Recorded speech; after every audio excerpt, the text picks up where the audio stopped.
Radhe Radhe. Episode 370। Saanvi ने उस आवाज़ को सुना और उसकी आंखें बंद हो गईं। उसने गहरी सांस ली और पीछे पलट गई। उसने आरव अपनी कार से टिककर खड़ा उसे मुस्कुराते हुए दिखा रहा था। उसे देखते हुए सानवी ने कल रात की बातें याद आ गईं और उसके चेहरे पर अजीब से भाव आ गए। उसने जल्दी से अपने चेहरे के भाव को बदला और आरव को देखकर हल्का सा मुस्कुराते हुए ग्रीट करते हुए बोली, oh Malhotra sir, good morning. Aarav ने उसके इस बिहेव को देखा और दूसरी तरफ अपना मुंह करके हुए हल्का सा मुस्कुराया। उसने ब्राउन रंग का सूट पैंट पहना था जिससे वो इस वक्त बहुत हैंडसम और अट्रैक्टिव लग रहा था। सानवी ने उसे ऐसे अपने ऊपर हंसते देखा तो उसका चेहरा सफ़ेद पड़ गया। कुछ ही पल बाद आरव का चेहरा सीरियस हो गया और वो फर्म का अंदर चला गया और सानवी से बोला, कम विद मी। सानवी ने यह सुना और उसके पीछे चल दी। सानवी जिस आरव को पिछले 19 साल से जानती थी, वो ऑफिस में आते वक्त उसकी पर्सनैलिटी कंप्लीट चेंज हो जाती थी। सानवी आरव के पीछे जाते हुए देख पा रही थी कि फर्म के एम्प्लॉयज़ आरव को कितनी रिस्पेक्ट दे रहे थे। वह दूसरी तरफ सानवी को सब अजीब नज़रों से घूर रहे थे। सानवी ने वाइट शर्ट के साथ ब्लैक पैंट पहना था और उसके ऊपर ब्लैक कलर का ब्लेज़र था जिसमें वो बहुत प्रोफेशनल लग रही थी और साथ ही वो बहुत क्लासी लग रही थी। सानवी ने सबको खुद को ऐसे घूरते देखा तो उसे बहुत अजीब महसूस हुआ। उसने आरव को देखा जो सीधा चलता ही आ रहा था। कुछ वक्त बाद ही उसे किसी ने कुछ कहने की आवाज़ आई, आई थिंक ये वही है इंटरव्यू वाले दिन की लड़की। सच में बहुत सुंदर है, पहले तो इसे पहले नहीं देखा। लगता है शहर में नहीं आई। बहुत लकी हैं कि इसे सर के साथ काम करने का मौका मिल रहा है। इसी तरह की बात अपने लिए सानवी सुन रही थी। कुछ वक्त बाद वे आरव आगे चला गया और उसने केबिन के बाहर पहुंचा और अचानक से रुक गया। इधर सानवी जो कॉरिडोर पर लगे सुंदर से पौधों को देखते हुए जा रही थी, आरव के अचानक से रुकने से वो उसके पीठ से टकरा गई। आउच! ये कहने के बाद उसने अपने नाक को सहलाया। उसे अपने सामने खड़े उस बड़े चौड़े इंसान को देखा जो उसे ही देख रहा था। आरव ने सानवी के लाल नाक को देखा और फिर मुस्कुराकर उसके लिए कैबिन का गेट खोल दिया। सानवी ने उसे अपनी नीली आंखों से देखा और अंदर चली गई। उसके जाने के बाद आरव अंदर आ गया और उसके गेट को बंद कर दिया।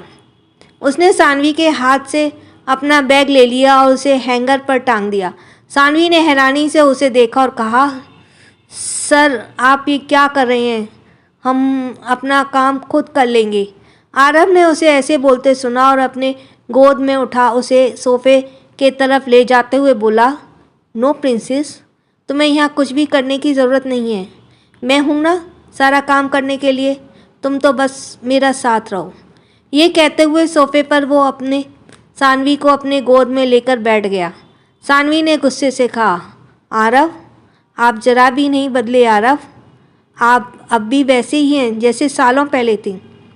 आरव वो नीचे उतरने के लिए हुई तो आरव ने उसे कसकर पकड़ लिया और उसके नाक पर किस करते हुए कहा, हाँ क्योंकि मैं तुमसे बहुत प्यार करता हूँ।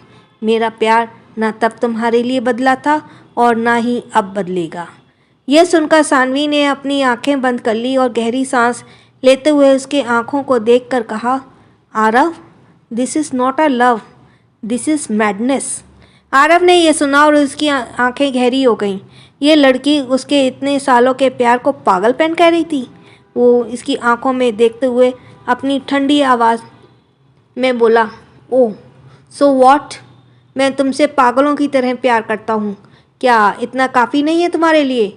सानवी ने उसकी आवाज़ सुनी और जैसे ही उसकी रीढ़ की हड्डी कांप गई, उसने कस के कर आरव का कंधा पकड़ लिया और घबराई हुई आवाज़ में कहा, आरव दिस इज़ रॉन्ग, हम यहाँ काम करने आए हैं। प्लीज़ हमें काम करने के लिए है और छोड़िए हमें।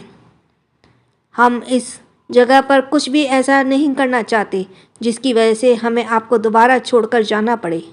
आरव ने यह सुना और उससे सालों पहले की बातें याद आईं। उसने सानवी के सर को पीछे से पकड़ लिया और उसकी आंखों में देखते हुए बोला, डोंट वरी प्रिंसेस, मैं इस बार तुम्हें खुद से दूर जाने नहीं दूंगा। सानवी उसकी आंखों में देखने लगी और आरव के आंखों में अपने लिए वही पागलपन जो उसने पिछले कई सालों से देखा था, उसे वापस उसे देखकर घबराहट हो रही थी। उसने कहा, लीव मी आरव, कोई आ जाएगा। आरव ने कहा, so what, I don't care. Saanvi ने चिढ़ते हुए कहा, लेकिन हमें फ़र्क पड़ता है। प्लीज़, अगर किसी ने हमें ऐसे देख लिया तो परेशान हो जाएगी, लोग हमें गलत समझेंगे और हम यहाँ ऐसा कुछ भी नहीं चाहते। यहाँ हमारे बारे में कोई नहीं जानता आरव, प्लीज़। उसने इतना कहा ही था कि किसी ने कैबिन का दरवाज़ा खटखटाया। सानवी इस आवाज़ को सुनकर उसके गोद से उतरने के लिए मचलते हुए बोली, Aarav please let me. Aarav ने यह सुना और अपनी आंखें गोल घुमाते हुए बोला, ठीक है, इस बार तुम्हें जाने दे रहा हूँ, लेकिन अगली बार ऐसा कुछ नहीं होगा। ये कहने के बाद उसने सानवी के होठों को अपने होठों से हल्का सा छुआ और उसे छोड़ दिया। सानवी उछलकर उसके गोद से नीचे आ गई। वो अपने कपड़ों और बाल ठीक करने लगी और आरव अपनी कुर्सी पर आकर बैठ गया। 7 दिन बाद आयांश कहीं जाने के लिए तैयार हो रहा था। उसने अपने कोट के स्लीव को अपनी शर्ट के स्लीव तक खींचकर उन्हें मैच किया और अपने गले की टाई ठीक करने लगा। वो आज भी हर रोज़ की तरह बहुत हैंडसम लग रहा था। बस कमी थी तो बस उसके होठों पर एक स्माइल की, क्योंकि बिना किसी भाव के उसके चेहरा बिल्कुल भी पॉजिटिव वाइब नहीं दे रहा था। उसने अपने बाल ठीक किए और आखिर बार खुद को मिरर में देखकर कमरे से बाहर चला गया। उसने अपना फ़ोन निकाला और रोहित को फ़ोन मिलाते हुए कहा, हाँ रोहित, इंदौर जाने के लिए जेट रेडी करवाओ, हम अभी निकल रहे हैं। ये कहने के बाद उसने फ़ोन काटा और बाहर खड़ी चमचमाती हुई सी ब्लैक कार में आकर बैठ गया। Thank you for this listening it. Next episode 371, वो एहसास। 7 दिन बाद इंदौर। रूहानी पूरी तरह से अपनी पास्ट को भूलकर आगे बढ़ने की कोशिश कर रही थी। आज उसे इंदौर आए 7 दिन हो चुके थे। उसने सिया के साथ रहकर कई सारी नई चीज़ों को देखा और समझा भी। उसने सब अजय और सिया को ही अपना परिवार मान लिया था, क्योंकि उसके पास अब कुछ भी नहीं था। रूहानी सिया के साथ इस वक्त छत पर बैठे एक फॉर्म फिल कर रही थी। सिया उसे जैसे जैसे बता रही थी वो उसी तरह उसे भर रही थी। सिया ने कहा, अब आपको इसमें इंग्लिश के कैपिटल वर्ड्स में अपना नाम लिखना है। रूहानी अपना चेहरा कंफ्यूज वाला कर लिया और बच्चों की तरह बोली, हमें नहीं पता, तुम ही भर दो ना इसे। सिया ने यह सुना और उसने सर को मारते हुए बोली, ओफो दीदी, मैंने आपको समझाया था कि अपना नाम कैसे लिखना है, आप इतनी जल्दी भूल कैसे सकती हैं। रूहानी ने अपना कान पकड़ा और कहा, हमें माफ़ कर दो, लेकिन हमें अंग्रेज़ी भाषा ज़्यादा समझ नहीं आती, हमें पढ़ाई छोड़े हुए कई साल हो गए, इसीलिए। सिया ने गहरी सांस ली और कहा, ओके, मैं अभी आपकी मदद कर देती हूँ, लेकिन जब आपका एग्ज़ाम होगा तब आप क्या करेंगी? क्या आप वहाँ भी टीचर से पूछेंगी? रूहानी ने कहा, इसलिए तो हम आपसे कह रहे हैं ना कि हमें कोई परीक्षा नहीं देना, हम ऐसे ही ठीक हैं। सिया ने कहा, क्या आपको पढ़ाई करने का कोई मन नहीं करता?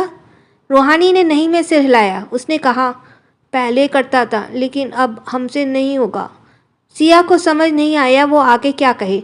उसने गहरी सांस ली और उसका हाथ पकड़ते हुए कहा, ठीक है, चलिए आप मेरे साथ, मैं आज आपको हमारा कॉलेज घुमा कर लाती हूँ। रूहानी ने कहा, लेकिन वो कुछ बोल पाती, सिया उसे अपने साथ खींचते हुए नीचे ले गई। वो उसे उसके कमरे में ले गई। उसने जल्दी से कबर्ड खोला और उसमें रूहानी के लिए अच्छा सा कपड़ा निकालकर उसे रूहानी को थमाते हुए बोली, आप ये पहनकर आप जल्दी, मैं आपका इंतज़ार कर रही हूँ। रूहानी उसे मना करती उससे पहले सिया ने उसे वॉशरूम में धक्का दे दिया। इधर आयांश का जेट इंदौर में लैंड हो गया। यहाँ आते ही उसे अजीब सा एहसास ने घेर लिया। ये वही एहसास था जिससे आयांश पिछले कुछ दिनों से भागने की कोशिश कर रहा था। कुछ वक्त बाद आयांश अपने आँखों के काले चश्मे लगाए प्लेन से बाहर आया। उसे और रोहित को रिसीव करने के लिए कुछ कार्स एयरपोर्ट पर बाहर खड़ी थी। आयांश और रोहित कार में आकर बैठ गए। ड्राइवर ने कार ऑन कर और वे वहाँ से निकल गए। आयांश ने रोहित से कहा, तुम इस कॉलेज कांटेक्ट करो कि हम फंड देने के लिए तैयार हैं और उनसे आज ही मेरी मीटिंग रखो। मैं एक ज़रूरी काम ख़त्म करके उस कॉलेज के डीन से मिलूँगा। रोहित ने कहा, ओके सर, मैं अभी उनसे कांटेक्ट करता हूँ। आयांश कार में बाहर देखने लगा। आज उसे फिर से अपने अंदर बेचैनी महसूस हो रही थी। उसने खुद से कहा, ये क्या हो रहा है मेरे साथ फिर से। इधर रूहानी तैयार होकर वॉशरूम से बाहर आई। उसने सिंपल सा वाइट कलर का सूट पहना था और उसका दुपट्टा लाल रंग का था। सिया ने उसे कॉम्प्लीमेंट देते हुए कहा, वाओ दी, आप इन कपड़ों में बहुत प्यारी लग रही हैं, कोई आसमान से आई परी की तरह। रूहानी ने यह सुना और शर्मा गई। उसके गाल अपने आप ही लाल हो गए और वो इधर उधर देखने लगी। कुछ वक्त बाद दोनों तैयार होकर खुली रिक्शा में सिया के कॉलेज के लिए निकल गए। कॉलेज उनके घर से ज़्यादा दूर नहीं था, लेकिन दोपहर होने की वजह से रास्ते में काफ़ी ज़्यादा ट्रैफिक था। सिया ने रूहानी अभी ट्रैफिक में ही थे कि उनके रिक्शे के जस्ट पास एक ब्लैक कार आकर रुकी। उस कार के पिछले सीट पर एक लड़का अपने आंखों में काला चश्मा लगाए अपने फ़ोन में कुछ देख रहा था। तभी उसकी विंडो के ठीक सामने एक लाल रंग का दुपट्टा उड़ता हुआ उसे दिखाई दिया। उस लड़के ने पहले तो उसे इग्नोर किया, लेकिन बार बार उसके आंखों के सामने वो लाल रंग उसे बहुत इरिटेट करने लगा। उसने चिढ़ते हुए उस तरफ देखा। उसके सामने रिक्शा पर लड़की बैठी थी जिसके लंबे बाल हवा में उड़ रहे थे। उसके साथ ही उसका लाल रंग का दुपट्टा उड़ रहा था। वो लड़का उस लड़की के चेहरा तो नहीं देख पा रहा था, लेकिन वो उसे काफ़ी जानी पहचानी लग रही थी। उसे देखते हुए उस लड़के ने दिल अचानक से धड़कना तेज हो गया। उसने अनजाने में ही अपना हाथ उस दुपट्टे के तरफ अपना हाथ बढ़ाया। वो उसे पकड़ पाता उनकी कार आगे चलने लगी। उस लड़के ने पीछे देखना चाहा, लेकिन तब तक वहाँ पर बहुत भीड़ आ चुकी थी। तभी उसके बगल में बैठा रोहित ने कहा, रायज़ादा सर, आपको इस तरह अपना हाथ कार से बाहर नहीं निकालना चाहिए, ये बहुत रिस्की है। वो आयांश को यह कह ही रहा था जिससे अभी अभी एक लड़की ने लाल दुपट्टे को पकड़ना चाहा, लेकिन तब तक बहुत देर हो चुकी थी। आयांश ने रोहित को देखा और अपना चश्मा एडजस्ट करते हुए हाँ में सिर हिलाया। इधर रिक्शे में रूहानी अपने दुपट्टे को गले के पास से पकड़कर कहीं खोई हुई सी थी। उसका दिल तेजी से धड़क रहा था। उसने कहा, माता रानी, ये क्या था? हमें ऐसा क्यों लगा जैसे वो हमारे पास ही हैं? तब तक उनकी रिक्शा एक जगह पर आकर रुक गई। सिया ने उसे कहीं खोई हुई देखा तो उसके कंधे को पकड़कर उसे हिलाया और बोली, रूहानी दी, आप कहाँ खो गई हैं? रूहानी उसके ऐसा करने से अचानक से अपने हाथ होश में आई। उसने सिया को देखा और अपने बाल ठीक करते हुए बोली, हाँ, वो हम कुछ नहीं। ये कहने के बाद वो रिक्शा से नीचे आ गई। सिया ने रिक्शा वाले को उन दोनों का किराया दिया और वे दोनों कॉलेज के अंदर चले गए। उन दोनों ने ध्यान नहीं दिया, लेकिन एक काफ़ी महंगी ब्लैक कार उनके सामने ही खड़ी थी। रूहानी इतने बड़े कॉलेज को देखकर बहुत हैरान हो गई थी। उसने आज से पहले कभी भी इतना शानदार जगह को नहीं देखा था।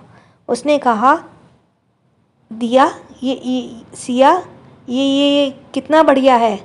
हमने आज से पहले इस तरह की जगह नहीं देखी। कहते हुए उसने कसकर सिया का हाथ पकड़ लिया। उसे नर्वस देख सिया ने कहा, दी, ये तो कुछ भी नहीं, अंदर से बहुत ज़्यादा सुंदर है। रूहानी अचानक से बहुत ज़्यादा घबराई हुई। उसने कहा, अगर हमने कोई गड़बड़ कर दी तो? नहीं नहीं सिया, हमें अंदर नहीं जाना। सिया ने यह देखा और कहा, आप नर्वस क्यों हो रही हैं? चलिए, मैं आपको मेरे दोस्तों से मिलवाती हूँ। ये कहने के बाद वो उसे खींचते हुए कॉलेज के अंदर ले गई। वे लोग कुछ देर बाद कॉलेज के कैंटीन में थे, जहाँ पर सिया के दोस्त बैठे लंच कर रहे थे। सिया उन्हें देखकर एक्साइटेड होते हुए बोली, हाय गाइस। उसकी आवाज़ सुनकर एक टेबल पर बैठे 4 लोगों ने उसके तरफ देखा। वो चारों सिया के दोस्त थे। उनमें से एक लड़का और एक लड़की थी। एक लड़का और 3 लड़कियां थीं। सिया रूहानी को लेकर उनके पास आ गई। उन चारों की नज़र रूहानी पर पड़ी और वे सब उसे देखते ही रह गए। सादे सिंपल कपड़ों में वो रूहानी बहुत ही सुंदर लग रही थी। उसके चेहरे का वो नर्वस और डर से भरी एक्सप्रेशन उसे बहुत क्यूट बना रहे थे। उन चारों ने एक साथ कहा, सिया, ये कौन है? सिया उन्हें रूहानी से मिलाते हुए बोली, गाइस, ये मेरी बड़ी बहन है रूहानी। एंड रूहानी, ये काजल, प्रिया, जानवी और सूरज। सूरज कहते हुए सिया के गाल थोड़े लाल हो गए। उन चारों ने रूहानी के तरफ उसे हेलो कहने के लिए अपना हाथ बढ़ाया, लेकिन रूहानी को समझ नहीं आया कि वो क्या करे, इसलिए उसने अपने दोनों हाथों को जोड़ लिया और उन्हें अपनी स्वीट सी आवाज़ में नमस्ते किया। उसकी आवाज़ सुनकर वे चारों ने एक दूसरे से कहा। उसकी आवाज़ बिल्कुल पूनम की तरह थी, जो विवाह मूवी में थी। उन चारों ने भी मुस्कुराते हुए रूहानी को नमस्ते किया। उन्हें अपने साथ इतना फ्रेंड देखकर रूहानी की घबराहट थोड़ी कम हो गई। सूरज रूहानी को बस देखना ही रह गई। उसे खोए हुए ढंग से कहा, आपकी तरह आपकी आवाज़ भी बहुत सुंदर है। रूहानी ने यह सुना और उसे थोड़ा अजीब लगा। उसने अपने चारों तरफ देखा। वहाँ पर मौजूद आधे से ज़्यादा लोग की नज़र उसी पर थी, जिसे महसूस करके उसकी घबराहट जो थोड़ी कम हुई थी वो फिर से बढ़ गई। दिल्ली। सानवी आरव के कैबिन में बैठी आरव के मीटिंग शेड्यूल देख रही थी और सानवी का टेबल आरव ने अपने ही कैबिन में लगवा दिया था ताकि वो हर वक्त सानवी के पास उसे देख सके। सानवी ने आसमानी रंग का क्रॉप टॉप और वाइट पैंट पहना था, जिसमें उसका एक्सपोजिंग आर्म्स और उसके गले के पास कुछ डिज़ाइन थे और वो उन कपड़ों में बहुत अट्रैक्टिव लग रही थी। उसने अपने कोट को अपनी कुर्सी के पीछे लटका रखा था। उसके बाल हमेशा की तरह पोनी टेल में बंधे थे और उसके शर्ट के ऊपर वाले 2 बटन खुले थे और उसने अपने स्लीव को रोल कर रखा था। उसकी नीली आंखें नोटबुक पर पड़ी हुई थीं और वो बहुत ध्यान से अपना काम कर रही थी। आरव उसे इस तरह देखकर चाहकर भी अपनी नज़रें उससे हटा नहीं पा रहा था। तभी किसी ने दरवाज़ा खटखटाया और आरव और सानवी का ध्यान टूटा। दोनों ने दरवाजे की तरफ देखा। दरवाजे पर एक हैंडसम सा 25 साल का लड़का अपने हाथ में फाइल लिए खड़ा था। आरव ने अपना गला साफ किया और उसे अंदर आने के लिए कहते हुए बोला, कम इन। अंदर आते हुए उस लड़के की नज़र सानवी पर पड़ी, जो उसे ही देख रही थी और उसकी नीली आंखों को ऐसे तारे की तरह टिमटिमाते हुए देखकर वो उसमें ही खो गया। सानवी उसके ऐसे देखने से थोड़ी असहज हो गई, लेकिन आरव के जब उस लड़के को सानवी को ऐसे एकटक देखते पाया तो उसकी मुट्ठी पेन पर कस गई और उसकी आंखें गहरी हो गईं। उसका जबड़ा कस गया और उसने इतना कसकर पेन को पकड़ रखा था कि उसके हाथों के निशान साफ उभर आकर दिखाई दे रहे थे। उसने पेन को पेपर पर इतनी जोर से दबाया कि पेन टूट गया, जिसकी आवाज़ से उस लड़के का ध्यान टूटा और वो इधर उधर देखने लगा। वो आरव को देखते हुए उसके पास आ गया और उसे ग्रीट करते हुए बोला, हेलो मल्होत्रा सर, आपने जिस केस पर स्टडी करने के लिए कहा था वो यहाँ है। मैंने सारी इन्फॉर्मेशन निकाल लिया है। ये कहते हुए उसने उस फाइल को आरव की तरफ बढ़ा दिया। आरव उसे गुस्से से घूर रहा था, लेकिन जैसे ही उस लड़के को कोई फ़र्क ही ना पड़ रहा हो। आरव ने उस फाइल को लगभग उसके हाथ से छीनते हुए कहा, अब तुम जा सकते हो अमन। उस लड़के का नाम अमन था। वो भी फर्म में काम करता था। अमन ने आरव को बाय कहा और सानवी को एक नज़र देखकर वहाँ से चला गया। उसके जाने के बाद आरव ने उस फाइल को टेबल पर पटका और सानवी को ध्यान करके तरफ चला गया। उसने आरव को देखा और लंबे कदम के साथ उसके तरफ चलकर आ रहा था। सानवी ने उसे इस तरह अपने पास आते देखा तो अपनी कुर्सी से खड़ी हो गई। वे अपनी बड़ी बड़ी आंखों से आरव को देख रही थी। तभी आरव ने उसका हाथ पकड़ा और उसे अपनी तरफ खींचते हुए बोला, तुमने ये क्या पहना है प्रिंसेस? तुम्हें ऑफिस में ये पहनना अलाउ नहीं है, खासकर बाहर वालों के सामने तो बिल्कुल भी नहीं। सानवी ने फिर से उसे पॉजेसिव बिहेव करते देखा तो घबरा गई। उसने अपना हाथ छुड़ाना की कोशिश करते हुए कहा, sir please leave me, it's hurting. Aarav ने उसके बालों को पूरी तरह से इग्नोर किया और उसे अपने करीब करते हुए बोली, तुम्हें कल से ऐसे कपड़े नहीं पहनने हैं, क्योंकि तुम्हें इस तरह सिर्फ मैं ही देख सकता हूँ और कोई नहीं। सानवी ने यह सुना और उसकी आंखें भर आईं। आरव ने उसकी नीली आंखों में आंसू की जगह को देखा तो उसमें उसका हाथ छोड़ दिया। वो उसके आंसू साफ करते हुए बोला, don't cry princess, I am sorry, look at me. ये कहते हुए उसने सानवी के चेहरे के अपनी हथेली से भर लिया और उसके आंसू साफ करते हुए उसके माथे पर किस करते हुए बोला, आई एम सॉरी, मैं तुम्हें हर्ट नहीं करना चाहता था, लेकिन मुझे नहीं पसंद कोई मेरे अलावा तुम्हें इस तरह देखे। यह सुनकर सानवी ने अपना सर झुका लिया। उसने अपने लिप्स को बाइट कर लिया और कुछ सोचने लगी। इस वक्त आरव को इस तरह देखकर कुछ सालों पुरानी यादें उसे घेर लिया।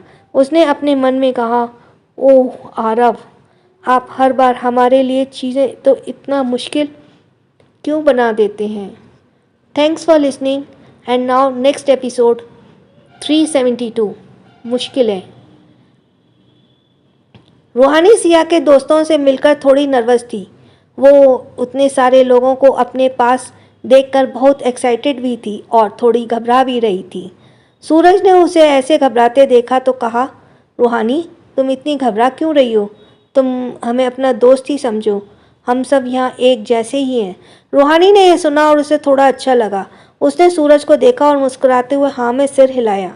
सूरज ने कहा, वैसे तुम सच में बहुत खूबसूरत हो, बिल्कुल किसी पेंटिंग के कैरेक्टर की तरह। मन कर रहा है बस मैं आपको देखता ही रहूं। ये कहने के बाद उसने अपना गाल पर हाथ रखा और खोए हुए ढंग से रूहानी को देखने लगा। रूहानी अपने लिए कॉम्प्लीमेंट सुनकर थोड़ी शर्मा गई। सिया ने यह देखा और सूरज के हाथ पर मारते हुए बोली, शट अप सूरज, दी की शादी हो चुकी है, इसलिए उनके साथ फ्लर्टिंग करना बंद करो। सूरज ने यह सुना और उसके मुंह पर हैरानी से निकला, क्या शादी? तभी उसकी नज़र रूहानी के गले में पहने मंगलसूत्र और मांग में सिंदूर पर पड़ी, जो उसे ऑकवर्ड होकर इधर उधर देखा। उसने कहा, आई एम सॉरी, मैं बस ऐसे ही, डोंट टेक इट सीरियसली। रूहानी को आखिरी लाइन समझ तो नहीं आई, लेकिन वो इसके सॉरी का सुनकर इतना समझ गई कि वो उससे माफ़ी मांग रहा था। उसने कहा, कोई बात नहीं, हमें बुरा नहीं लगा। सूरज ने यह सुना और अपना हाथ आगे करते हुए कहा, यह हुई ना बात, चलो इसी बात पर हमें दोस्त बन जाना चाहिए। क्या हम दोस्त बन सकते हैं रूहानी? रूहानी ने उसके हाथ को देखा और फिर सिया को। उसके फिर से किसी का हाथ पकड़ने का थोड़ा डर लग रहा था। उसे आयांश की याद आई, जब वे दोनों जंगल में खो गए थे। तब उसने उसका हाथ यूं ही पकड़ लिया था और उसे एक उम्मीद दे दिया था, लेकिन कुछ वक्त बाद ही उसने उसका दिल इतनी बुरी तरह से तोड़ा कि वो अब किसी और के हाथ को थामने से डर रही थी। रूहानी को कहीं खोए हुए देखकर सूरज उसके चेहरे के सामने चुटकी बजाते हुए बोला, क्या हुआ रूहानी जी? क्या आपको मुझसे दोस्ती करने में कोई परेशानी है? रूहानी अपने होश में आकर हड़बड़ाते हुए बोली, नहीं तो। हमें वो कहते हुए उसने अपने माथे से पसीना साफ किया, क्योंकि उसके माथे पर पसीने की बूंदें जमा हो गई थी। सूरज ने उसे झिझकते देखा, कुछ भी नहीं कहा। सिया ने रूहानी का हाथ पकड़ा और उसे शांत करते हुए बोली, दी रिलैक्स, आपको पैनिक करने की ज़रूरत नहीं है। यहाँ देखिए कितने लोग हैं आसपास में। रूहानी ने अपनी आंखें बंद की और हाँ में सर हिलाने लगी। उसे ऐसा परेशान देखकर सूरज ने सिया को देखने लगा। रूहानी ने सिया का हाथ पकड़ लिया और कहा, सिया, क्या हम घर जा सकते हैं? हमें अच्छा नहीं लग रहा।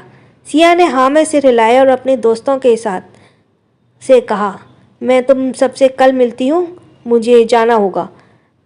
पायल, जानवी और प्रिया ने हाँ में सिर हिलाया और रूहानी को उसका ध्यान रखने के लिए कहकर उसे बाय कहा। सिया रूहानी को लेकर कैंटीन से बाहर चली आई। इधर आयांश अपने दोनों हाथ पैंट के पॉकेट में डालकर कॉलेज के डीन के साथ कुछ बातें करते हुए कॉलेज को ध्यान से देख रहा था। वो कॉलेज को अच्छे से देखने लगा और देखना चाहता था, ताकि वो समझ सके कि कॉलेज में कितने फंड की ज़रूरत है। उसका ध्यान पूरी तरह से डीन की बातें सुनने में और आसपास की चीज़ों को ऑब्जर्व करने में था। कॉलेज में इस वक्त लंच ब्रेक चल रहा था, इसलिए कॉलेज के सभी स्टूडेंट्स बाहर ही थे। इतने हैंडसम लड़के को अपने सामने देखकर लड़कियां तो पागल ही हो रही थीं। आयांश ने इस वक्त white shirt and black pant पहना था। उसके ऊपर ब्लैक ओवरकोट में वो बहुत ही ज़्यादा स्टाइलिश लग रहा था। स्टूडेंट्स तो स्टूडेंट, कॉलेज स्टाफ भी आयांश को देखकर मंत्रमुग्ध हो गई थी और कुछ लड़के जलन के साथ उसे देख रहे थे और कुछ लड़के जो आयांश को जानते थे वो उसे एडमिरेशन के साथ देख रहे थे। डीन ने कहा, तो सर हमारे कॉलेज में नई लाइब्रेरी की ज़रूरत है और पीछे वाली ज़मीन को हम कॉलेज कैंपस के अंदर लेना चाहते हैं। आपने तो देखा ही हमारे यहाँ ज़्यादा एक्टिविटीज़ नहीं की जाती क्योंकि यहाँ तो स्पोर्ट एरिया भी कम है। हम उस जगह को अपने अंदर लेना चाहते हैं लेकिन किसी ने उस जगह को इनलीगल तरीके से हड़प लिया है। वो कह ही रहा था कि उसने आयांश को देखा जो कि उसके पीछे किसी को देखने की कोशिश कर रहा था। वो चुप हो गया और बोला, रायज़ादा सर, आप मेरी बात सुन रहे हैं ना? आपसे अंश ने इम्पेशेंटली उसे बीच में रोकते हुए कहा, मिस्टर दास, मैं आपसे कुछ देर में बात करता हूँ। Excuse me. ये कहने के बाद वो उस तरफ चला गया जहाँ पर अभी अभी उसने सफ़ेद रंग का सूट पहने लड़की को जाते हुए देखा था। आयांश वहाँ पर आया और इधर उधर देखने लगा लेकिन अब तो उसे कहीं कोई नहीं दिखाई दे रहा था। आयांश का दिल अचानक से बेचैन हो उठा। वो अपने चारों तरफ देखते हुए बोला, क्या मुझे कोई वहम हो रहा था? मैंने सच में अभी उसे नहीं देखा। वो पास में ही खड़ी एक लड़की के पास आया और बोला, एक्सक्यूज़ मी, क्या आपने अभी अभी एक लड़की को सफ़ेद रंग के कपड़ों में यहाँ कहीं आसपास देखा? सुंदर है, गोरी है, उसके बाल लंबे हैं। वो लड़की उसके सवाल को सुनकर बोली, क्या आप उसकी बात कर रहे हैं? ये कहते हुए उसने बाहर की तरफ इशारा किया। आयांश ने जल्दी से उस तरफ देखा जहाँ पर एक लड़की एक रिक्शे पर बैठ रही थी। आयांश उसका चेहरा फिर से नहीं देख पाया था लेकिन वो उसके तरफ भागा। तब तक रिक्शा वहाँ से चली गई। आयांश को इस तरह कॉलेज में भागते देखकर सब उसे देखने लगे। आयांश कुछ दूर पर आया और हांफते हुए रुक गया। उसने अपने आसपास देखा, सब उसे अजीब नज़रों से देख रहे थे। उसे याद आया वो क्या कर रहा था। वो अपना गला साफ कर अपना कोट ठीक करते हुए रोहित और डीन के पास आ गया। रोहित ने उसे ऐसा देखा तो पूछा, sir are you okay? Aayansh ने जवाब में हाँ में सिर हिलाया। उसने कहा, क्या हम इस बारे में कल बात कर सकते हैं? अभी मुझे कुछ ज़रूरी काम आ गया है। डीन ने हाँ में सिर हिलाया और कहा, हाँ कोई बात नहीं सर, आप अपना वक्त ले सकते हैं। आयांश ने हाँ में सिर हिलाया और वहाँ से चला आया। उसके साथ ही रोहित भी डीन का सॉरी कहकर आयांश के पीछे चला गया। आयांश आकर कार में बैठ गया और उसने अपना सर पीछे की तरफ कर लिया। वो अपनी आंखें बंद करते हुए बोला, मुझे शाम तक यहाँ की फीमेल स्टूडेंट्स की लिस्ट चाहिए। आयांश की बात सुनकर रोहित हैरान हो गया। उसने कहा, सर आप उनका क्या? वो कह ही रहा था कि आयांश ने अपनी कठोर आंखों से उसे देखा। उसने अपनी भारी आवाज़ में कहा, डू व्हाट आई से। रोहित ने उसकी आवाज़ सुनी और अब इसने अपने सवाल को रोक दिया। वो अपना सर झुकाते हुए बोला, ओके सर, और उनकी कार होटल के लिए निकल गई। आयांश अपने हाथ में अपनी चीन टिकाकर विंडो से बाहर देख रहा था। उसने अपने मन में कहा, मुझे पता है मैंने तुम्हें ही वहाँ देखा था, पर तुम यहाँ क्या कर रही हो? आयांश को पता नहीं था कि वो रूहानी को क्यों ढूंढ रहा था, लेकिन वो उसे यहाँ देखकर खुद को संभाल नहीं पा रहा था। इधर आरव सानवी के सामने खड़ा था। उसने अपना कोट निकालकर सानवी के कंधे पर डालते हुए बोला, मैं आखिरी बार तुमसे कह रहा हूँ प्रिंसेस, तुम इस तरह के कपड़े कल से नहीं पहनोगी। तुम्हें नहीं पता मुझे हर वक्त तुम्हारी फिक्र होती है। यह सुनकर सानवी ने हाँ में सिर हिलाया। आरव ने उसे कुर्सी पर बैठाया और अपनी कुर्सी पर आकर बैठ गया। सानवी अपना सर झुकाकर उन दिनों को याद करने लगी जब वो और आरव स्कूल में एक दूसरे के साथ टाइम स्पेंड करते थे। आयांश, वंश और सारांश से छुपकर आरव से मिलना, उसके लिए साथ लंच करना, हर एक चीज़ उसे याद आ रही थी। वो उन दिनों को याद करते करते कुछ साल पहले पीछे पहुंच गई। 16 साल की सानवी अपने दोनों भाइयों से छिपते हुए स्कूल पीछे बने लैब में आ गई थी। वंश और सारांश उनके साथ स्कूल में ही थे, लेकिन आयाश को स्कूल कंप्लीट हो गई थी और वो बिजनेस की पढ़ाई करने बाहर था। सानवी की यूनिफॉर्म कुछ ऐसा था, वाइट ब्लू चेक शर्ट और शॉर्ट स्कर्ट जो कि उसके घुटनों तक ही आती थी। उसके अपने बालों को पोनी टेल बना रखा था जिसमें वो बहुत प्यारी लग रही थी। उसकी नीली आंखें किसी को देखने की इच्छा के साथ चमक रही थीं। वो अपने दोनों हाथों की उंगलियों को नर्वस होकर एक दूसरे से उलझा रही थी। उसने लैब के चारों तरफ देखा, वहाँ पर कोई भी नहीं था। उसने कहा, ये आरव का भी पता नहीं, हर रोज़ ऐसे ही करता है। आज भी हमें यहाँ बुलाकर खुद ही गायब हो गए। अगर वो नहीं आए तो हम कह रहे हैं हम उनसे कभी बात नहीं करेंगे। कहते हुए वो इमोशनल हो गई। तभी उसके पीछे से आवाज़ एक लड़के की स्वीट सी आई, princess I am here. Saanvi ने यह सुना और पीछे पलट गई। उसके सामने 20 साल का हैंडसम सा लड़का उसके सामने खड़ा था। सानवी ने उसे देखा और वो भागकर उसके पास गले लग गई। आरव। 19 साल का आरव देखने में बहुत हैंडसम और अट्रैक्टिव था। वंश, आयश और सारांश की तरह आरव भी स्कूल में बहुत फेमस था, खास करके सानवी को लेकर वंश से लड़ाई के मामले में। आरव ने उस वक्त डार्क ब्लू कलर का शर्ट और ब्लैक पैंट पहना था जिसमें वो बहुत ही हैंडसम लग रहा था। आरव ने सानवी को खुद से दूर किया और उसके आंसू साफ करते हुए बोला, हे डोंट क्राई प्रिंसेस, मैं तुम्हें हमेशा के लिए अकेले छोड़कर नहीं जा रहा हूँ। मैं बस कुछ महीनों के लिए तुमसे दूर जा रहा हूँ। सानवी ने उसे अपनी बड़ी बड़ी इनोसेंट आँखों से देखा जिसमें आंसू भरी हुई थी। उसने मुस्कुराते हुए कहा, लेकिन हमें अकेले यहाँ। आरव ने उसे रोते हुए देखा और उसे अपने सीने से लगा लिया क्योंकि वो उसे रोते हुए नहीं देख सकता था। उसने कहा, प्लीज़ मत रो, वरना मैं जा नहीं पाऊँगा। SANVI ने और वह सुना, सानवी ने सुना और वह और ज़्यादा रोने लगी। आरव की ग्रेजुएशन पूरी हो चुकी थी, इसलिए वो अपने लॉ की पढ़ाई के लिए UK जा रहा था, जिसकी वजह से सानवी बहुत परेशान हो गई थी। आरव ने उसके रोने से परेशान होकर उसे खुद को दूर किया और उसके होठों को अपने होठों में ले लिया।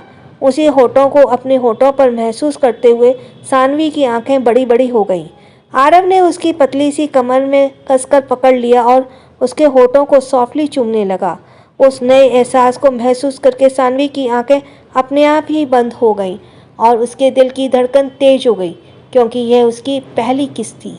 आरव और सानवी भले ही एक दूसरे को सालों से जानते हो, पसंद करते थे, लेकिन तब भी वो उनकी पहली किस थी।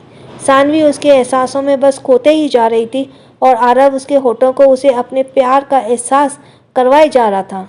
आरव ने उसे दीवार के लगाया और उसे पैशनेटली किस करने लगा। कुछ वक्त बाद सानवी की सांसें तेज होने लगीं, जिसकी वजह से उसे सांस लेने में दिक्कत होने लगी और आरव ने उसे छोड़ दिया। उसने उसके माथे को अपना माथा जोड़ लिया और अपनी तेज हो रही सांसों को काबू करने की कोशिश करने लगा। सानवी ने रोना बंद हो चुका था। उसने सानवी की घनी पलकों को देखा और उसके माथे पर किस करते हुए बहुत प्यार से बोला, आई लव यू प्रिंसेस, मैं तुम्हें बहुत मिस करूँगा। इसी से साथ सानवी ने अपने ख्यालों से बाहर आई। उसने अपने आँखों को कोने से आरव को देखा और अपने नोटबुक में बहुत ध्यान से कुछ नोट कर रही थी। सानवी ने कहा, आप कितने बदल गए हैं आरव, पहले तो ऐसे नहीं थे। 4 साल पहले हुए मिसअंडरस्टैंडिंग के वजह से आप खुद को इस हद तक कैसे बदल लिया? क्या आपको हम पर यकीन नहीं था? ये कहने के बाद उसने अपने आंखों के कोने से आंसू साफ किए। वो कुर्सी से खड़े होते हुए बोली, सर हम कॉफ़ी लेकर आते हैं। आरव ने यह सुना और उसे देखने लगा। वो कुछ कहता उससे पहले सानवी केबिन का दरवाज़ा खोलकर बाहर चली गई। उसके जाने के बाद आरव टेबल पर रखे कॉफ़ी मशीन को देखने लगा। इसी तरह शाम हो गई, पर में सभी लोग जा चुके थे। वहाँ तक सिर्फ सानवी और आरव ही बचे थे। कुछ देर बाद वो दोनों भी केबिन के बाहर निकल गए। आरव सानवी को बहुत देर से नोटिस कर रहा था। सानवी दोपहर से ही बहुत परेशान लग रही थी, जिसकी वजह से शायद वो बहुत अच्छे से जानता था। वो दोनों चलते हुए पार्किंग में आ गए। सानवी ने उधर उधर देखा। आज ड्राइवर उसे लेने नहीं आया था। वो पार्किंग से बाहर की तरफ जाने के वाली थी कि आरव ने उसका हाथ पकड़ लिया और उसे अपनी तरफ खींचा, जिससे सानवी उसके सीने से टकरा गई। उसने अनकंफर्टेबल होते हुए आरव को देखा और उससे दूर जाने के लिए स्ट्रगल करने लगी। आरव ने उसके कमर में अपने दोनों हाथ लपेटकर उसकी आंखों में देखते हुए बोला, बात क्या है प्रिंसेस? तुम इतनी परेशान क्यों हो? और तभी किसी ने उसके मुंह पर एक जोरदार मुक्का जड़ दिया और आरव सानवी से दूर हट गया। आरव ने गुस्से से उसे देखा जिससे उसे मुक्का मारा था, और उसके सामने उस नीली आंखों वाले डेविल को देखकर वो हैरान हो गया। Thanks for listening. अब नेक्स्ट एपिसोड 373, बॉयफ्रेंड वर्सेस भाई। आरव किसी से मार खाने के बाद सामने देखने लगा। सामने वंश अपनी नीली आंखों से बेहिसाब गुस्सा लेकर आरव को गुस्से से घूर रहा था। आरव ने पाने ने होठ के किनारे को छू कर देखा, उसमें खून लग रहा था। सानवी भी वंश को अपने सामने देखकर हैरान थी। आरव ने गुस्से में कहा, हाउ डेयर यू वंश, तुम्हारी हिम्मत कैसे हुई मुझ पर हाथ उठाने की? वंश ने सानवी का हाथ पकड़ा और उसे अपने पीछे करते हुए अपनी भारी आवाज़ में बोला, तुम्हारी हिम्मत कैसे हुई मेरी बहन के साथ मिसबिहेव करने की? मैंने तुमसे कहा था ना मेरी बहन से दूर रहने के लिए। सानवी वंश का शांत करने की कोशिश करते हुए बोली, वंश भाई प्लीज़ हमारी बात सुनिए, आप जैसा समझ रहे हैं वैसा नहीं है। वंश ने गुस्से में सानवी को देखा और उसे उंगली दिखाकर वार्न करते हुए कहा, चुप, एकदम चुप, मुझे तुम्हारी कोई बात नहीं सुननी। उसने इतना जोर से चिल्लाने से सानवी अपना सर झुकाकर खड़ी हो गई। उसने वंश के खतरनाक गुस्से को बहुत डर लगता था, खासकर आरव के लिए। उसने बचपन से देखा था वंश आरव से कितना चिढ़ता था। अगर उसे आरव की जान लेने का मौका मिले तो वो ये भी करता।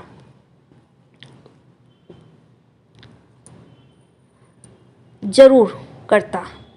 वंश जितना काम दिखता था उससे कहीं ज़्यादा उसके अंदर गुस्सा भरा हुआ था। आरव वंश को अपने सामने सानवी पर चिल्लाते देखकर गुस्सा हो गया।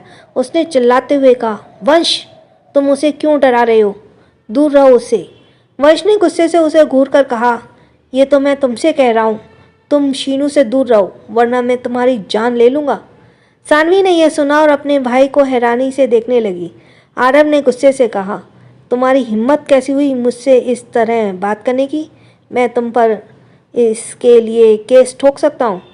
भूलो मत मैं दिल्ली का सबसे बड़ा लॉ फर्म का मालिक हूँ। वंश ने गुस्से से उसे घूरा और बोला, मुझे फ़र्क नहीं पड़ता तुम कौन हो।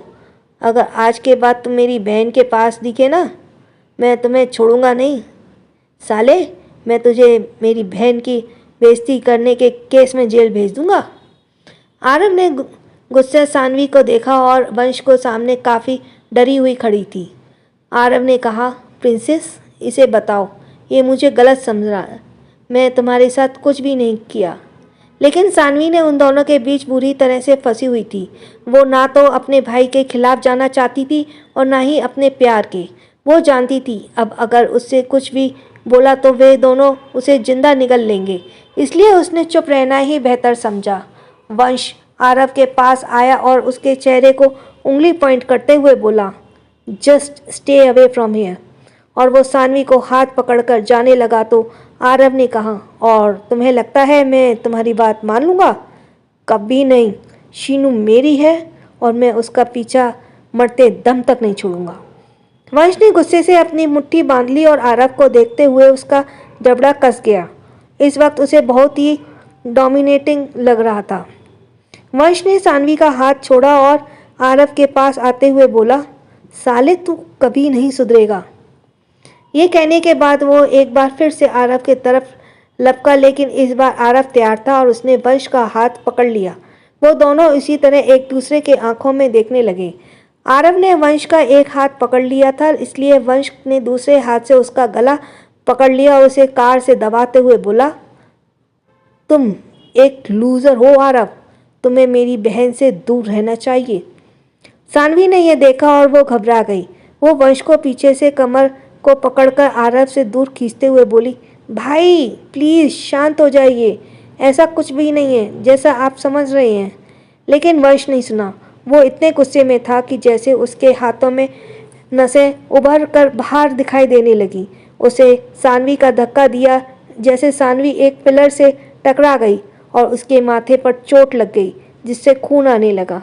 उसने अपना सर पकड़ लिया और वंश और आरव को गुस्से से घूरने लगी। वो दोनों उसके लाइफ के दो इम्पोर्टेंट इंसान थे और इस वक्त उसी के लिए लड़ रहे थे, लेकिन इस बात की परवाह किए बिना कि वो क्या चाहती थी।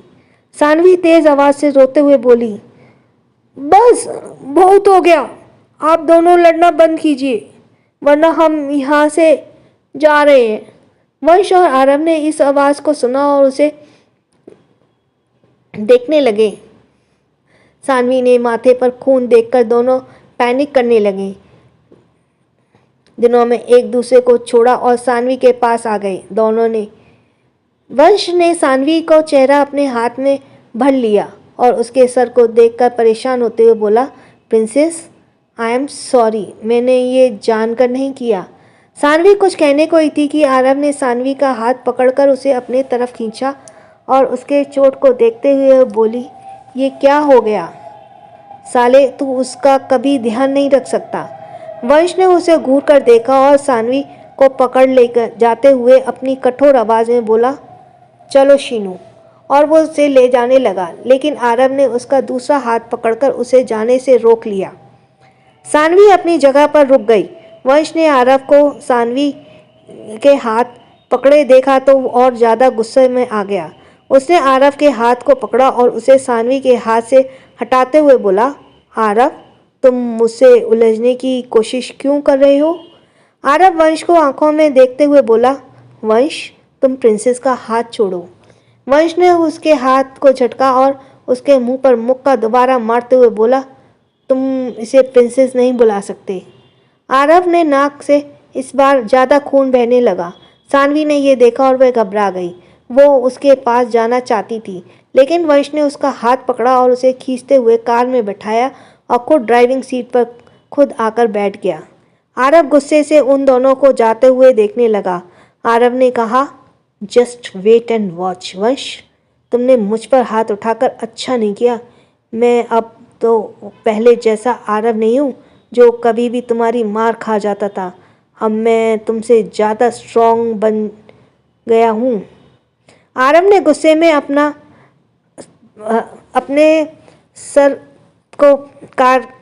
पैर को कार के टायर में दे मारा। Thank you for listening. अब नया एपिसोड 374, धोखेबाज पति। वंश अपनी शीनू को लेकर कार में आ गया। उसने फर्स्ट एड बॉक्स निकाला और उसके गाल को पकड़कर उसके चोट को कॉटन से साफ करने लगा। वो चाहे जितना भी गुस्सा हो, लेकिन कभी भी सानवी को परेशान नहीं देख सकता था। उसने बचपन से सानवी के हर चीज़ को प्रोटेक्ट किया था, इसलिए आज जब उसे अपनी वजह से चोट आई तो वो परेशान हो गया। उसने हल्के हाथों से उसके चोट को साफ किया और उसमें बैंडेज लगा दिया। सानवी अपनी आंखों नीचे करके अपने हाथों को देख रही थी, जो बुरी तरह से कांप रहे थे, लेकिन उसके वंश से कुछ भी नहीं कहा। वंश ने उसे घबराते देखा तो कहा, मैंने तुम्हें कितनी बार वार्न किया शीनू कि तुम मुझसे नहीं मिलोगी, लेकिन तुम हर बार मेरी बात को इग्नोर क्यों कर देती हो? और अब तो तुम उनसे साथ एक ही फर्म में काम करने लगी हो। तुमने मुझे बताना भी ज़रूरी नहीं समझा। अगर मुझे पता होता तुम आरव के साथ काम करने वाली हो तो मैं तुम्हें कभी नहीं लाता। वंश की यह बात सुनकर सानवी के आंखों में आंसू बहने लगे। उसने रोते हुए कहा, आई एम सॉरी भाई, हमें भी इस बात का पता नहीं था कि ये आरव की लॉ फर्म है, लेकिन आपको आरव से इतनी नफरत नहीं करनी चाहिए, वो बुरा। सानवी ने इतना कहा ही था कि वंश तेज आवाज़ में बोला, शीनू। सानवी उसके चिल्लाने से घबरा गई। वंश ने जल्दी से उसे सीट बेल्ट लगाया और कार ऑन करके वहाँ से उसे ले गया। आरव उसकी कार को जाते हुए देख रहा था। उसने गुस्से से कहा, तुम्हें इसका अंजाम भुगतना पड़ेगा वंश। रात 8 बजे आयांश रायज़ादा हवेली आया था। उसको याद ही होगा आपको याद ही होगा कि जब अंश का बर्थडे था तो वो अपनी फैमिली को लेकर इंदौर आया था। ये वही घर था। आयांश कमरे में बैठा रूहानी के बारे में सोच रहा था। तभी उसके पास किसी का फ़ोन आया। उसने देखा रोहित का फ़ोन था। उसने जल्दी से रिसीव किया और कहा, हाँ रोहित, काम हुआ? रोहित ने सामने से कहा, यस सर, मैंने आपको डिटेल मेल कर दिया है। आयांश ने ओके कहा और फ़ोन रख दिया। उसने जल्द से ईमेल खोला और देखने लगा। उसकी आंखें फ़ोन पर रोहित के द्वारा भेजी गई डिटेल्स को इम्पेशेंटली देख रही थी। लेकिन जल्द ही उसे निराश हाथ लगी, क्योंकि रूहानी सिया के साथ कॉलेज में ही थी, इसलिए उसके बारे में उस डिटेल्स में कुछ भी नहीं था। आयांश ने फ़ोन को साइड से फेंका और अपना सर पकड़कर बेड पर बैठ गया। उसे लग रहा था उसका सर बस फटने ही वाला है। रात 8 बजे सानवी कमरे में चुपचाप सी बैठी थी। वंश ने जब से उसे घर छोड़ा था वो सीधा कमरे में ही आ गई थी। तब से वो कमरे से बाहर भी नहीं गई। उसने बेबी पिंक कलर की सिल्क नाइटी ड्रेस पहना था, जिसमें उसकी त्वचा किसी बच्चे की तरह ही लग रही थी। उसके सर पर लगे चोट के पर वंश का लगाया बैंडेज था। इस बीच आरव ने उसे कई बार कॉल किया, लेकिन सानवी ने उसका कोई जवाब नहीं दिया। वो कुछ सोच रही थी। उसे आरव के साथ बिताए हर एक पल याद आ रहे थे। कैसे वे दोनों बड़े होते हुए इतने करीब आ गए थे कि सानवी चाहकर भी आरव से दूर नहीं भाग पा रही थी। लेकिन उसे ये भी याद था कि 4 साल पहले क्या हुआ था। उस दिन को याद करके सानवी की आंखें नम हो गईं। आरव हमेशा से इसी तरह पॉजेसिव बिहेव करता था। जब भी वो स्कूल में उसके भाई के अलावा किसी से भी बात की, उसने उन्हें बहुत मारा और कई बार तो उसे पनिशमेंट भी मिली। लेकिन सानवी को सच सोचकर उसने कभी भी अपना मुंह नहीं खोला। वो सब याद करते हुए सानवी की आंखें सांसें तेज हो गईं। उसने अपनी उंगलियों से आंसू को साफ किया और तभी कमरे का दरवाज़ा किसी ने खटखटाया। सानवी का ध्यान पूरी तरह से टूट चुका था। उसने खुद को संभाला और दरवाज़ा खोलने आ गई। उसने देखा सोना अपने हाथ में खाने का ट्रे लेकर उसके सामने खड़ी थी। सोना ने जैसे ही सानवी को देखा, सबसे पहले उसका ध्यान उसके सर पर लगे चोट पर पड़ी, जिस पर बैंडेज लगा हुआ था। उसने उसे देखकर फिक्र करते हुए पूछा, सानवी, तुम्हें ये चोट कैसे आई? ये कहते हुए वो अंदर आई और खाने को टेबल पर रखकर सानवी के पास आ गई। उसने उसे बेड पर बिठाया और उसे बैंडेज को देखते हुए बोली, ये कैसे हुआ? क्या तुम कहीं गिर गई थी? सानवी उसका हाथ पकड़ते हुए बोली, no mama, I am fine. इतनी परेशान होने की ज़रूरत नहीं है, बस हल्की सी खरोच थी। वंश भैया ने इस पर दवाई लगा दी है। सोना ने हाँ में सिर हिलाया। उसने कहा, चलो अच्छा है, वो कुछ तो काम करता है। यह कहने के बाद वो खाने की ट्रे लेकर उसके पास आकर बैठ गई। उसने एक निवाला सानवी की तरफ बढ़ाते हुए कहा, क्या कोई ऐसी बात है जिसे तुम मुझसे बताना चाहती हो? सानवी ने हैरानी से उसे देखा। उसने अपने मुंह में रखे खाने को बिना चबाए अंदर निगल लिया। उसने हंसते हुए कहा, मम्मा, आपको ऐसे क्यों लगता है कि हम आपसे कुछ छिपा रहे हैं? सोना ने उसके चेहरे पर आ रहे बालों को कान के पीछे किया और कहा, माँ हैं हम तुम्हारी। हमें पता है तुम कब परेशान होती हो और कब ठीक रहती हो। क्या ऑफिस में कुछ प्रॉब्लम है? यह सुनकर सानवी ने नहीं में सिर हिलाया और सोना के गले लग गई। उसने कसकर अपनी आंखें बंद कर ली। वो अपनी प्रॉब्लम किसी से भी शेयर नहीं करना चाहती थी, खास करके आरव को लेकर तो बिल्कुल भी नहीं। उसने कहा, नो मॉम, सब ठीक है। सोना ने उसे पीठ पर हाथ फेरा और उसे दूर करते हुए बोली, ठीक है, अब तुम खाना खाओ और वक्त पर सो जाना, ज़्यादा देर मत करना। सानवी ने हाँ में सिर हिलाया। सोना ने उसे खाना खिलाया और कमरे से बाहर चली गई। उसने जाने के बाद सानवी ने राहत की सांस ली। अगर किसी मॉम कभी यहाँ कुछ और कमरे में रुकती तो वो अपने उसके सामने रो पड़ती। सानवी ने कमरे का दरवाज़ा बंद कर बेड पर आकर बैठ गई। उसने टेबल पर रखा अपना फ़ोन देखा जिसमें आरव के लगभग 70 मिस कॉल थे। उसने गहरी सांस ली और उसे फ़ोन मिला दिया। फ़ोन की रिंग जा रही थी और लेकिन सोना को किसी के फ़ोन बजने की आवाज़ खिड़की की तरफ से आ रही थी। सानवी जल्दी से खिड़की के पास आई और बाहर के तरफ देखने लगी। तभी उसकी नज़र खिड़की के पास पड़े एक फ़ोन पर पड़ी और वो उसे देखने लगी। उसने उसे उठा लिया और इधर उधर देखते हुए उसे देखने लगी। उसे देखकर सानवी की आंखें बड़ी हो गईं। उसने कहा, उनका फ़ोन यहाँ? उसने इतना ही कहा था कि उसे अपने गर्दन पर किसी के गर्म सांसों की एहसास हुआ।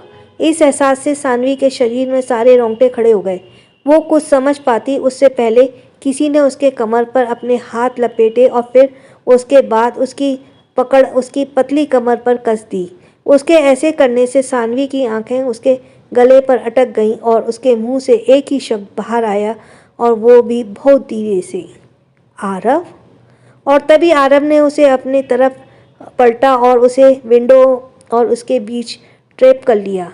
उसने उसके गाल पर पकड़ा और गाल को पकड़ा और उसे चोट को देखते हुए कहा, ये क्या बहुत दर्द कर रहा है? सानवी का चेहरा आरव के चेहरे को बस कुछ ही इंचों से दूरी था। सानवी आरव के चेहरे को फेशियल फीचर देख पा रही थी। वो बहुत हैंडसम और अट्रैक्टिव था। सानवी को याद आया, हम इस राजकुमार की तरह दिखने वाले लड़के के लिए स्कूल टाइम में कैसी लड़कियों ने अपनी जान देने की कोशिश की थी। उसके चेहरे को देखते हुए उसने अनजाने में ही अपनी लार निकल ली। आरव ने उसे कई बार जवाब न देते हुए देखा। उसकी नज़रें सीधा सानवी के नज़रों से टकरा गई और उसकी नीली आंखों में खो गया। दोनों की धड़कनें मानो बुलेट ट्रेन से भी फास्ट चलने लगी। आरव अभी उसे देख ही रहा था कि सानवी के हाथ में रखा आरव का फ़ोन बजने लगा। इसकी आवाज़ से ही उन दोनों को होश आया। सानवी ने आरव के सीने पर हाथ रखा और उससे धक्का देने लगी, लेकिन उसके ऐसा करते ही सानवी के कमर पर आरव की पकड़ और ज़्यादा मजबूत हो गई। अब तो उसके बीच हवा गुजरने की भी जगह नहीं थी। सानवी के मुंह से हकलाते हुए कुछ शब्द बाहर आए, आरव, आप ये क्या कर रही हैं? आरव ने अपनी उंगलियों से सानवी के चेहरे पर आ रहे बालों को साइड किया और उसके खूबसूरत चेहरे को देखते हुए बोला, मैं मेरी होने वाली बीवी के साथ रोमांस कर रहा हूँ। क्या मुझे ऐसा नहीं करना चाहिए? मेरी होने वाली बीवी? सानवी उसकी बात सुनकर हैरान हो गई। उसने कहा, शादी? आरव ने उसके कान की तरफ झुका और उसके गर्दन पर अपनी गर्म सांस छोड़ते हुए बोला, हाँ, शादी। मैं तुमसे शादी करना चाहता हूँ प्रिंसेस। आरव ने उसके गर्म सांसों को अपने ऊपर महसूस करके सानवी ने उसके गर्म सांसों को अपने ऊपर महसूस करके कसकर अपनी आंखें बंद कर ली और उसका दिल तेजी से धड़क रहा था। उसने आरव के शर्ट को कसकर पकड़ लिया और कहा, आरव, शादी? हम शादी कैसे? आप? आरव ने उसके प्यारे से चेहरे को देखा जिस पर घबराहट के भाव आते जाते दिखाई दे रहे थे। आरव ने कहा, क्यों? क्या तुम मुझसे शादी नहीं करना चाहती? सानवी ने उसके इस सवाल पर अपनी आंखें खोली और अपनी नम आंखों से उसकी आंखों को देखने लगी। उसने कहा, हम अभी शादी के लिए तैयार नहीं हैं आरव। यह सुनकर आरव के चेहरे के भाव अचानक ही बदल गए। इसका चेहरा कठोर हो गया और अपनी आंखों के अजीब सा गुस्सा उभर आया। उसने सानवी को कसकर पकड़ लिया और उसके देखते हुए बोला, प्रिंसेस, मैं तुमसे पूछ नहीं रहा, बता रहा हूँ। मुझे तुमसे शादी करनी है। मैं तुमसे प्यार करता हूँ और मैं ज़िंदगी भर तुम्हें मेरे साथ देखना चाहता हूँ, मेरे पास। सानवी ने यह सुना और उसका दिल तेजी से धड़कने लगा। उसने कहा, लेकिन उसने इतना ही कहा था कि आरव ने आगे बोलने का मौका ही नहीं दिया और उसके कांपते होठों को अपने होठों में बंद कर लिया। उसके ऐसे कहते ही सानवी की आंखें कसकर बंद हो गईं और उसने अपनी सांसें रोक ली। आरव ने उसी मजबूती के साथ पकड़ा और उसे डीपली किस करने लगा। कुछ देर बाद सानवी की सांसें उखड़ने लगी तो आरव ने उसे छोड़ दिया। सानवी की आंखें अब भी बंद थीं और वो तेज तेज सांसें ले रही थी। आरव ने उसके गाल पर हल्का हाथ रखा और कहा, मुझे नहीं सुनना है। मैं तुमसे शादी करना चाहता हूँ, वो भी एक वीक में। उसने वंश के बारे में सानवी से कुछ भी नहीं कहा। उसने सानवी के माथे पर किस किया और उसके बंद पलकों को, जिसमें अब आंसू की बूंदें जमा हो गई थी, उसने उसके गालों पर बह रहे आंसुओं को पी लिया और उसके गले पर चूमने लगा। सानवी को होश आया तो वो क्या करने की कोशिश कर रहा था। उसने उसे तेज धक्का दिया और कहा, आरव। आरव ने उसे गुस्से से घूरा और उसके पास आ गया। वो उसे कुछ कहता उससे पहले सानवी के कमरे का दरवाज़ा किसी ने खोला। सानवी दरवाजे की तरफ देखने लगी और आरव भी। उसके सामने खड़े इंसान को देखकर दोनों ने एक साथ कहा, आध्या दी, आध्या, और एक दूसरे को देखने लगे। सुबह 8 बजी। रूहानी बेड पर दुबक कर बैठी थी, लेकिन कल से कि उसे बहुत अजीब सी महसूस हो रही था। उसने ब्लैंकेट को अपने चारों तरफ लपेट रखा था और वो इधर उधर देख रही थी। सिया उसके सामने बैठी उसे देख रही थी। उसने कहा, कम ऑन दी, आप इतना घबरा क्यों रही हैं? कल से देख रही हूँ, आप बहुत अजीब बिहेव कर रही हैं। सूरज ने आपको दोस्ती के लिए ही तो पूछा, ये बहुत नॉर्मल है। रूहानी ने इधर उधर देखा और कहा, लेकिन हमें किसी से दोस्ती नहीं करनी। हमें डर लगता है कहीं हमारा विश्वास फिर से कोई तोड़ ना दे। हम किसी पर भरोसा नहीं करना चाहते। सिया ने गहरी सांस ली और कहा, देखो दी, सूरज मेरा बहुत अच्छा दोस्त है। वह आपको आपके धोखेबाज पति की तरह आपको धोखा नहीं देगा। अगर उसने दोस्ती नहीं करेगी तो पता कैसे चलेगा कि वो कैसा है? सिया के मुंह से अपने पति को धोखेबाज कहे जाने से रूहानी हैरानी से उसे देखने लगी। उसने कहा, धोखेबाज? सिया ने कहा, और नहीं तो क्या, उन्होंने आपसे धोखे से शादी की तो है ना धोखेबाज। लेकिन मेरा सूरज उस जैसे नहीं है। रूहानी ने फिर से हैरानी से उसे देखा। सिया उसी पास झुकी और उसे मुस्कुराते हुए बोली, एक राज की बात बताऊं? मैं सूरज को पसंद करती हूँ। और वो हंसने लगी। रूहानी ने कहा, तो तुम कल हमसे उससे दोस्ती के लिए क्यों कह रही थी? क्या तुम्हें बुरा नहीं लगेगा? सिया ने उसकी इनोसेंट बातें सुनी और कहा, मुझे बुरा क्यों लगेगा? मैं कौन सा आपको उससे शादी के लिए कह रही हूँ। मुझे बस आपके जरिए अजय भाई से डांट खाने से बचना है। रूहानी ने उसकी बात को समझा और उसे बाजू पर मारते हुए बोली, शैतान। सिया ने कहा, अब चलो तैयार हो जाओ, हम कॉलेज जा रहे हैं। रूहानी ने बच्चों की तरह कहा, लेकिन हमारा मन नहीं है कहीं जाने का। सिया ने उसी हाथ को पकड़ा और उसे बेड से खड़ा करते हुए बोली, अब मुझे कुछ नहीं सुनना, चलो तैयार हो जाओ, हम अभी कॉलेज जा रहे हैं। रूहानी ने गहरी सांस ली और फिर से उस भीड़ वाले जगह पर जाने के लिए खुद को तैयार कर लिया। कॉलेज। आयाश डीन से वे अपने कल के अधूरी की बात पूरी करने के लिए फिर से कॉलेज आ गया था, या यूं कहें तो उसे किसी को फिर से देखने की चाह थी। वो डीन के ऑफिस में बैठा था और डीन की बातें सुन रहा था, लेकिन अचानक उसे अपने डीन की बातों के बीच में काटते हुए बोला, क्या हम बाहर जाकर बात कर सकते हैं? डीन ने उसे कंफ्यूज होकर देखा। आयाश ने कहा, वो मैंने कल कॉलेज ठीक से नहीं देखा था, हमें फिर से इसे अच्छे से देखना चाहिए। डीन ने हाँ में सिर हिलाया और उसके साथ ऑफिस से बाहर आ गया।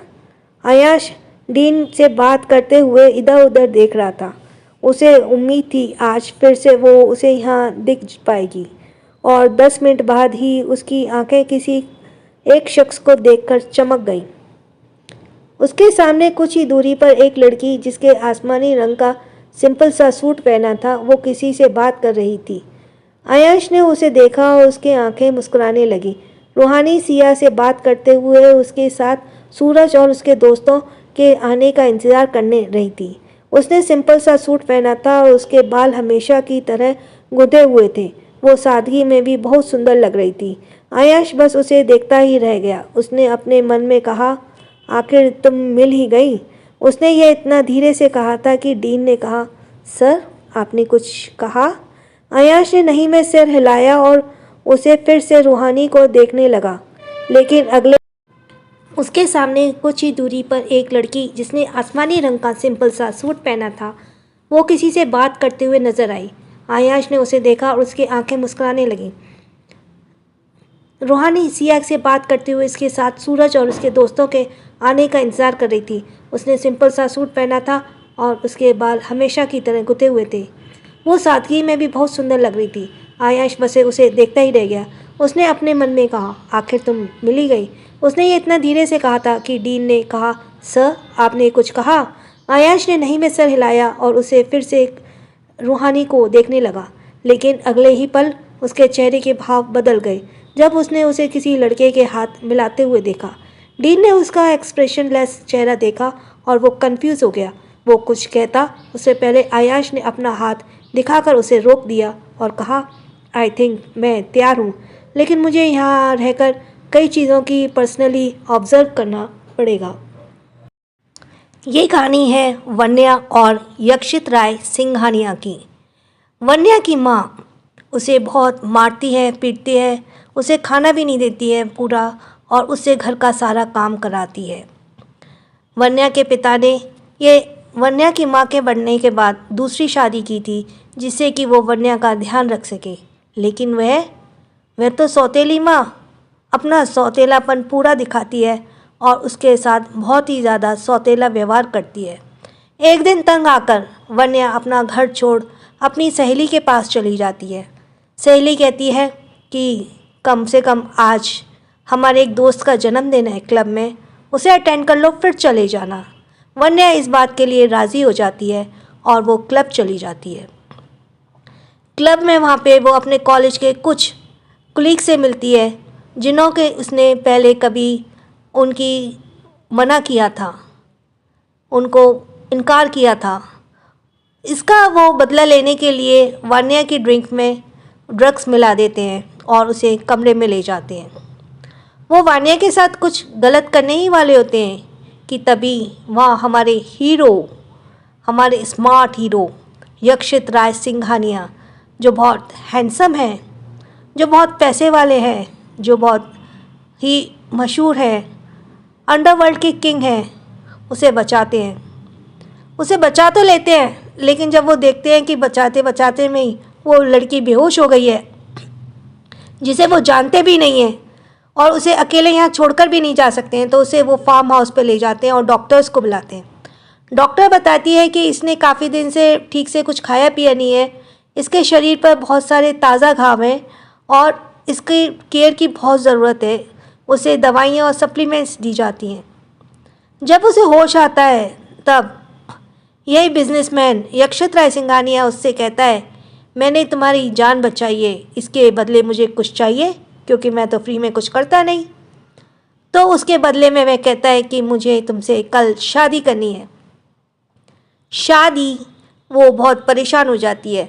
वो सोचती है एक जगह से निकली, ये तो मैं दूसरी जगह खाई में गिर गई। कहते हैं ना, गड्ढे में से निकले और खाई में गिर गए। लेकिन वो वहाँ से भागने की बहुत कोशिश करती है। इस बात को भांपते हुए यक्षित राय सिंघानिया वहाँ पे कड़ा पहरा कर देता है। दूसरे दिन यक्षित राय सिंघानिया की शादी उसी की दोस्त अवनी से होने वाली होती है, जो उसकी कॉलेज फ्रेंड होती है।